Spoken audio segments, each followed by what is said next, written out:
तो आज हम पढ़ेंगे फॉरवर्ड बायस के बारे में, जिसे अग्राभिन्नत कहा जाता है।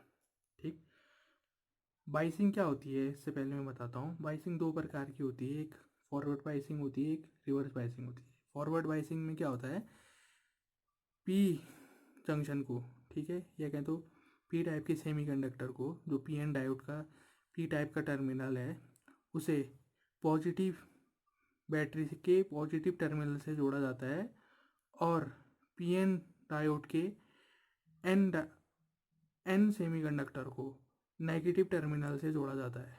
ठीक है, तो इस तरीके की बाइसिंग को फॉरवर्ड बाइसिंग कहा जाता है।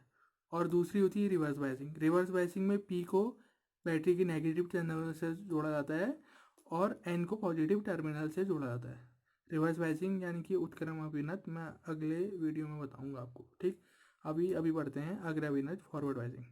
तो होता क्या है, जब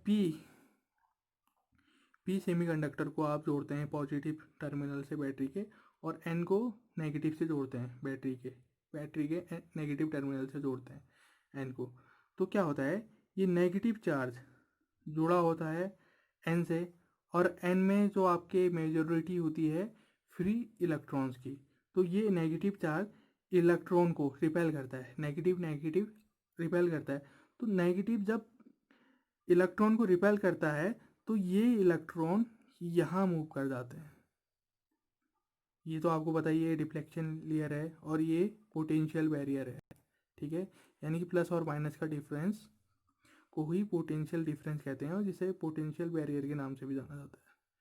तो क्या हुआ है, जब नेगेटिव टर्मिनल बैटरी के नेगेटिव टर्मिनल ने इलेक्ट्रॉन को रिपेल किया, धक्का दिया, तो ये मूव करके इधर आ गए, ये कहें तो ये प्रोपिगेट होके यहाँ आ गए।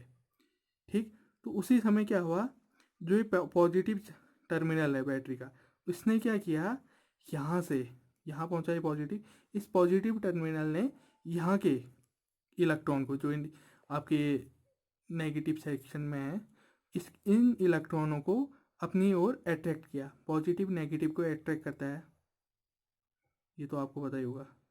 तो इलेक्ट्रॉन यहाँ से इधर की ओर अट्रैक्ट होके इधर की ओर मूवमेंट इलेक्ट्रॉन ने शुरू कर दिया चलना, यानी कि इलेक्ट्रॉन ने ऐसे करके मूवमेंट करना शुरू कर दिया। तो यहाँ से रिपेल हो रहे हैं और ये पॉजिटिव से अट्रैक्ट करके तरह ला रहा है, यानी कि काम कुछ इस तरीके का हो रहा है। अब तो इलेक्ट्रॉन ने यहाँ मूवमेंट करनी शुरू कर दी, इलेक्ट्रॉन यहाँ से चल के पॉजिटिव में आए और नेगेटिव वाले ने पुश करना शुरू कर दिया। तो यहाँ क्या हो गया, करंट कंडक्ट हो गया। ठीक है, अब देखिए, अब करंट कंडक्ट हो गया।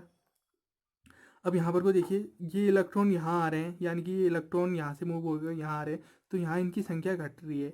और इलेक्ट्रॉन फिर ये नेगेटिव जब रिपेल कर रहा है इलेक्ट्रॉन की, तो यहाँ पर से इधर जा रहे हैं, इससे इधर जा रहे हैं, और फिर यही इलेक्ट्रॉन फिर दोबारा से इसका पॉजिटिव टर्मिनल इसे अपनी ओर अट्रैक्ट कर रहा है, तो ये यहाँ पॉजिटिव टर्मिनल तक पहुँच जा रहे हैं। तो ये चीज़ प्रोसेस चलते रहेगी। तो इस कारण जो डिप्लीशन लेयर है, जो आपकी अवक्षयी परत है, इसकी थिकनेस, चौड़ाई क्या हो जाती है, कम हो जाती है। अभी ये इतनी चौड़ी है, तो इसके बाद क्या होता है, ये चौड़ाई इसकी कम हो जाती है। ठीक है, धीरे धीरे चौड़ाई कम हो गई, तो यानी कि इसका पोटेंशियल बैरियर भी कम हो गया। ठीक है, पोटेंशियल बैरियर कम हो गया, तो जो बाहर पर को जो आपका एक इलेक्ट्रिक फील्ड जनरेट हुआ है करेंट इलेक्ट्रॉन के फ्लो के कारण, वो इस पोटेंशियल बैरियर को तोड़ देता है। तो पूरे इस डायोड में, पीएन डायोड में करंट का फ्लो हो जाता है। आई बात समझ में? और एक और बार बताता हूँ, ठीक है, कैसे थिकनेस कम हुई। थिकनेस कैसे मोटी हो रही थी, अब जब इलेक्ट्रॉन यहाँ के होल से मिल रहा था तो क्या कर रहा हो जा रहा था, न्यूट्रल हो जा रहा था। अब जब इलेक्ट्रॉन ही यहाँ पर आया हुआ जो इलेक्ट्रॉन है, जो होल से मिल रखा है, जिसने न्यूट्रल कर रखा है, वही यहाँ से अट्रैक्ट होके, पॉजिटिव टर्मिनल से अट्रैक्ट होके बाहर निकल जा रहा है, मूव कर जा रहा है, तो थिकनेस तो कम हो ही जानी है, क्योंकि न्यूट्रलिटी बची ही नहीं यहाँ पर को। ठीक, तो ये था आपका फॉरवर्ड बायस। अब इसके अगले वीडियो लेक्चर में पढ़ेंगे रिवर्स बायस के बारे में।